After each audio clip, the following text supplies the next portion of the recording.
ስንክሳር ግንቦት 9 ቅድስት እሌኒ ንግሥት።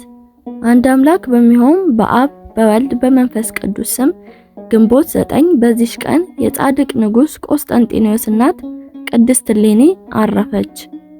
ይቺ ቅድስት በፊት የአንድ ነጋዴ ሰው ሚስት ነበረች። እርሱም በነገረ ሰሪ ንጽሕት ሆና ሳለች ወደ ባህር ጣላት። የክብር ባለቤት በሆነ በጌታችን ፍቃድም ሮሃ ከሚባል ሀገር ደርሳ የበራንጥያስ ንጉሥ ቆንስጣን አገኘች። ውበቷና ደምግባቷን አይቶ አገባት። ለክርስቲያን ነገስታት መጀመሪያቸው የሆነው ቆስጠንጢኖስን ወለደችው። ምግባርና ሃይማኖትን በማስተማር በመልካም አሳደገችው። ልጇን በነገሰ ጊዜ ወደ ኢየሩሳሌም ሂደሽ የክብር ባለቤት የሆነውን የክርስቶስን መስቀል ግለጪ፣ የከበሩ ቦታዎችንም ስሪ የሚላትን በሕልሟ አይታ እንዴት እንዳየች ይህንን ለልጇ ነገረችው። እርሱም ከብዙ ሰራዊት ጋር ሰደዳት። በመጨረሻ ጊዜ የክብር ባለቤት ስለሆነው ስለ ጌታችን መስቀል መረመረች። አዳኝ የሆነ መስቀሉንም ሁለት ወንበዴዎች ከተሰቀሉበት መስቀሎች ጋር አገኘችው።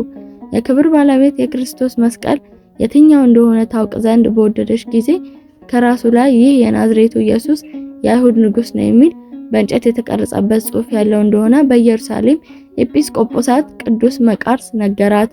ከዚህ በኋላ ከእርሱ ምልክት ታይ ዘንድ ፈለገች። የሞተ ሰውም አግኝታ መስቀሎችን በድኑ ላይ አኖረች፣ አልተነሳም። ከዚህ በኋላ ሶስተኛው መስቀል ላይ አኖረች። ያን ጊዜም ምውት ተነሳ፣ ሃይማኖቷም ጸና፣ ደስታዋም በዛ። ከዚህ በኋላ ዜናቸው በመስከረም ወር በ17 የተጻፈ በከበሩ ቦታዎች ሁሉ አብያተ ክርስቲያናት ትሰራ ዘንድ ዘመረች። ለአባ መቃርስም በከበሩ ቦታዎች ሁሉ አብያተ ክርስቲያናት እንዲሰሩ ብዙ ገንዘብ ሰጠችው። ከዚህ በኋላ ወደ ልጇ ተመልሳ የሆነውን ሁሉ ነገረችው። የከበረ መስቀል በመገኘቱ እጅግ ደስ አለው። ይህች ቅድስት በጎ ገድሏን ከፈጸመችና እግዚአብሔርንም ካገለገለች በኋላ ስለ ካህናትም ልብስና ቀለብ ለአብያተ ክርስቲያናትና ለገዳማት ብዙ ግሎቾችና ርስቶችን ለድሆችና ለምስኪኖች እንዲሁም ከሰራችና ከተከለች በኋላ በሰላም አረፈች።